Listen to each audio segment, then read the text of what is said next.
Hey guys, what's going on? Welcome to another video and welcome back to NBA 2K16. Now I know I've taken a break from this game. There are multiple reasons for this, but the main reason is because I didn't really know what to do with this series, because I was really enjoying playing this game and playing the MyGM mode, you know, what I started for the YouTube series. I was really enjoying playing it, and so I just kept playing and playing and playing, and I didn't feel like recording a game because I felt like it wouldn't work out, and I felt bad about, you know, recording those really short update videos, you know, on what's been going on in the MyGM mode. But what I've decided to do with the series from this point forward is I'm not going to be recording me playing any games, except for maybe if I get in the NBA Finals, which I feel like I will, but, you know, you never know with these things. Those might be the only games I record from this point forward in this series. And what I intend on doing is giving you periodical update videos on what's been going on in terms of me managing the Cleveland Cavaliers in this. And this is going to be one of those update videos, by the way. I've also been working on the NBA 2K16 game review video to start off my game review series on the channel. That's taken a very long time. I'm in the final stages, or the final stage rather, which is editing, and it is the largest and most difficult stage. So I gotta see how I'm gonna handle this. It's going to take me a long time to edit, and it's only going to end up being like a 5-minute long video, I think, but it's going to take me an immensely long time to edit that video, but hopefully it works out in the end. But yeah, let's get in and let's show you our record. We're 46-3, so we're doing really good right now. We're on a 22-game win streak, and as you can see here, can I scroll up with this, or do I have to do it this way? Okay, but as you can see, we've been scoring a lot of points in our wins. The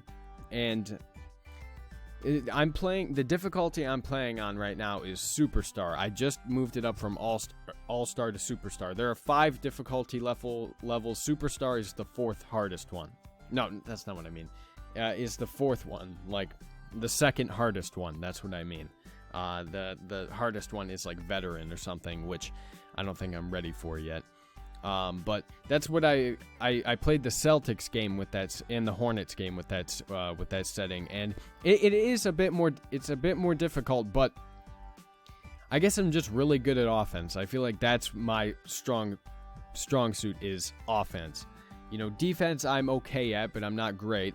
But offense is where I'm really good. I am absolutely fantastic, and I feel like I'm going to be able to maintain that for a while. We're averaging about 125 points a game, which is insane.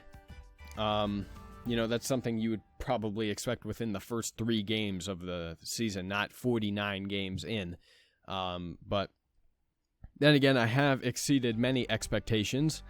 I am 46-3. I don't even think the Warriors were this good at this point. They might have been. I don't know. I'm talking real life, by the way. So, let's see.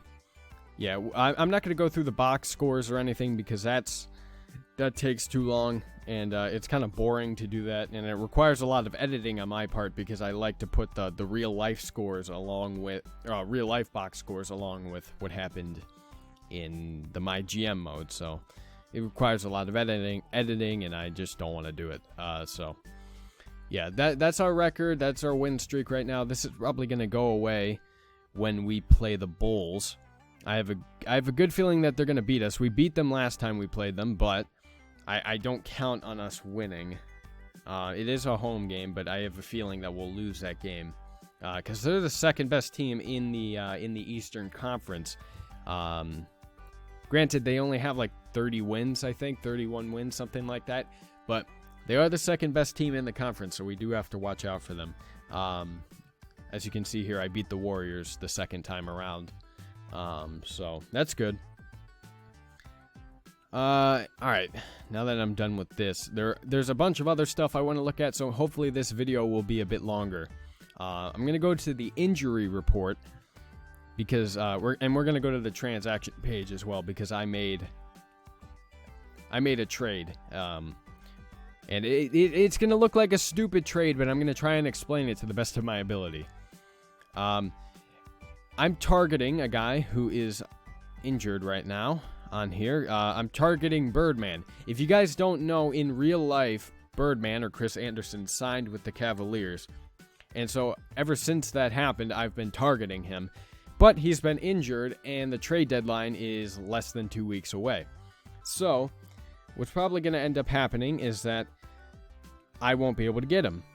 And he might be a free agent at the end of this year. And if he is, that's when I'm going to sign him.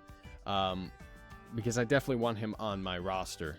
But he's the only guy I'm targeting out of this injured list. I'm not targeting anyone else on here.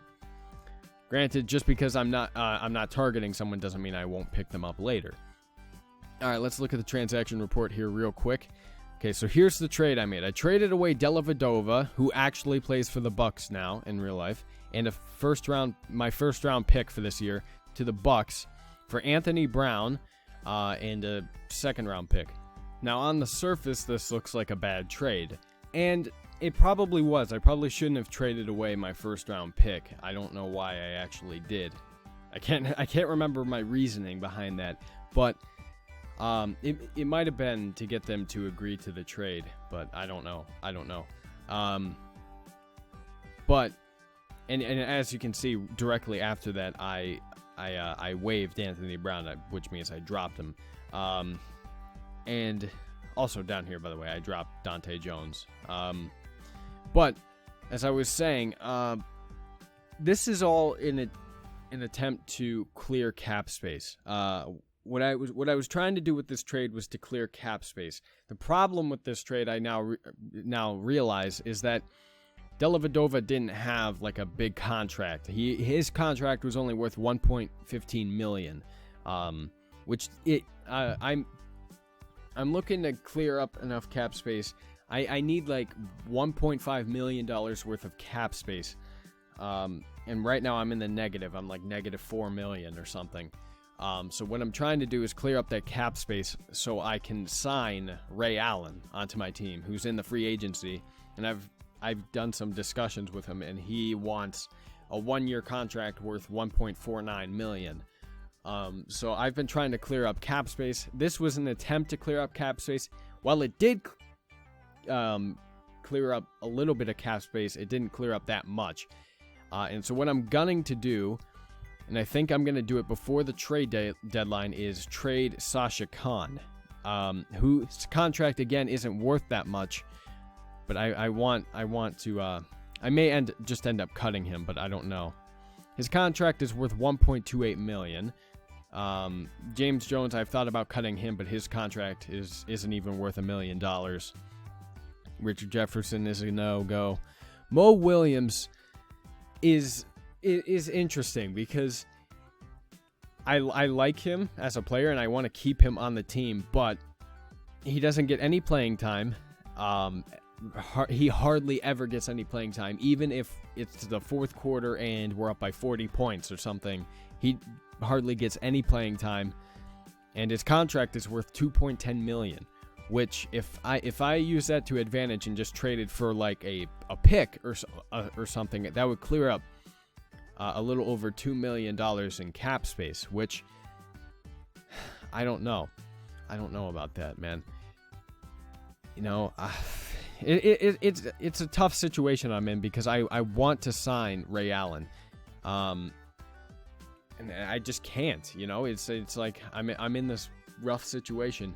As for contract extensions, everyone's ineligible at the moment, which means I can do it at the end of the season or something. But yeah, so that's that whole predicament that I'm in right now. Trying to deal and confront that. Yeah, it's definitely a rough situation. What I wanted to show you next was actually the standings. I wanted to show those off. and the power rankings, of course. All right, so here are the conference standings. See, the Bulls are 30-19, and then the Hawks 30-22, and then, as usual, the Eastern Conference isn't doing that well, but, I mean, that makes it even better for us, because we're 16 games ahead of the Bulls, which is awesome. It makes it that much easier for us to work in the Eastern Conference, to win in the Eastern Conference. We're 23-0 at home. We're undefeated at home, and we've lost 3 times on the road. We've lost twice to teams in our conference. That would be the Bulls and the Heat. And we've lost to one team in our division, which is the Bulls. And the other loss interconference loss, which means out of the conference, was to the Warriors, which you guys know. The Golden State Warriors are 41-8, so they're relatively close to us. They're, I mean, they're, what is that, like 5 games back, something like that. So they're not too far behind. If I start shitting myself, or whatever word, if I start failing, they're going to be the team that surpasses me, so I got to make sure I maintain this. I don't necessarily have to maintain the streak. I just have to maintain the, I don't know. This heat, something like that, heat streak, something like that. I don't know the terminology I wanted to use. Power rankings, of course, I'm number 1. The Thunder have been giving me a run for my money for the number 1 spot.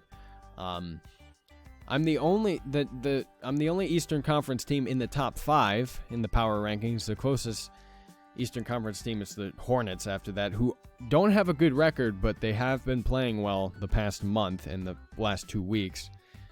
So they've been given a high spot on the power rankings.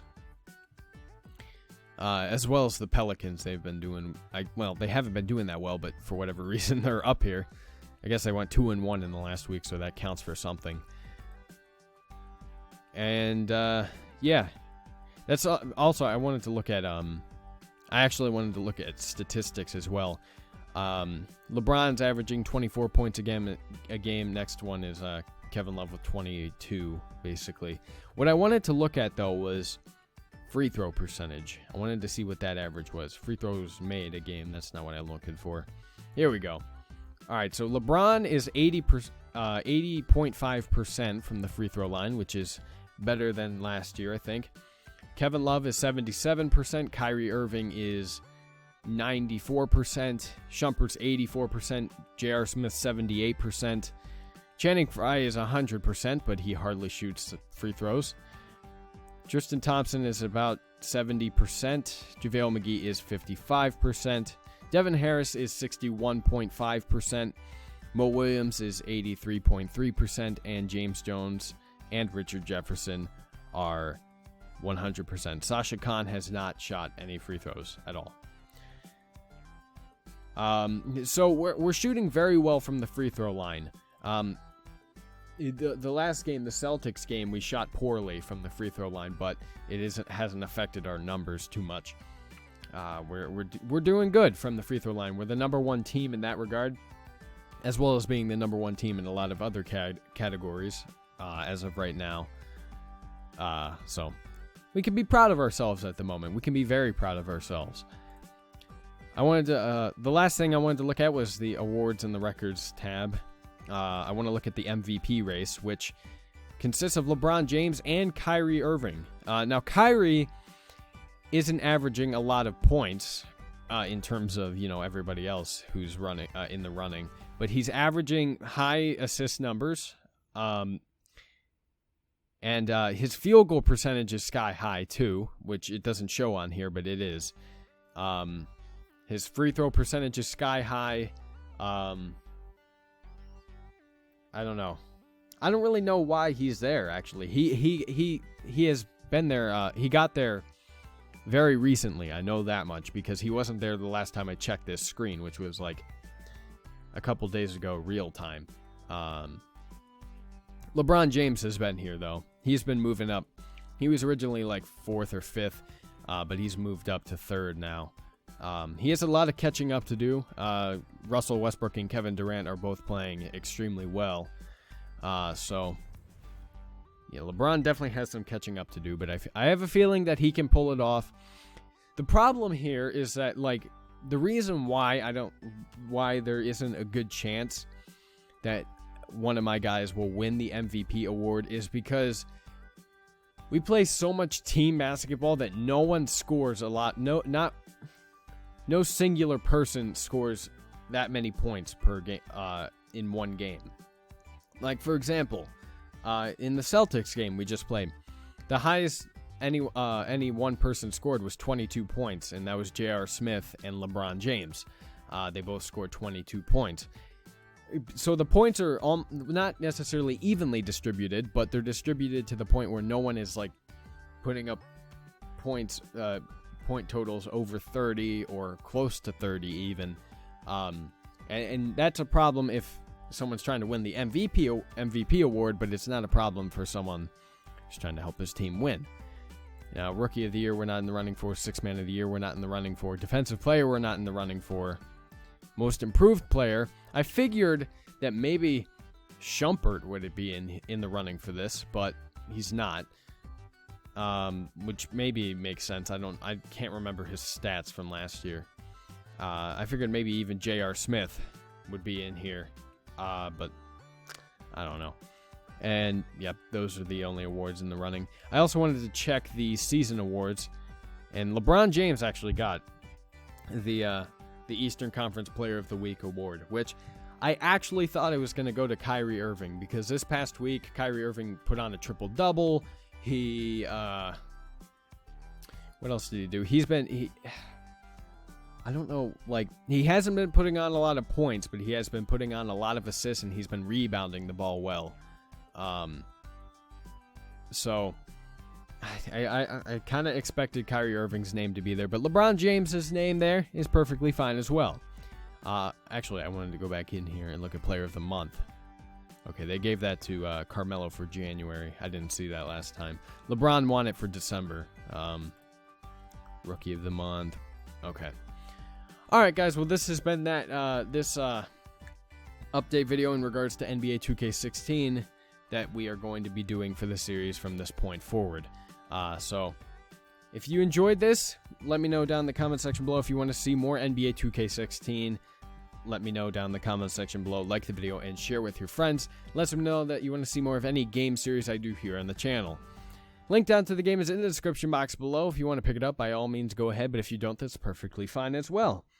If you are liking the way, like, the format of these videos, of these NBA 2K16 videos, again, let me know down in the comment section below. If you want me to actually record games and do that shit and not do this shit, which may seem a bit boring, then let me know. Let me know, please. Because otherwise, I'm not going to change it. But if you guys enjoyed the video, give it a like. If you didn't, tell me why in the comment section below. Subscribe to my channel for more gaming content and play all sorts of games on my channel. Thank you guys so much for watching. I love you very much. And I'll talk to you later.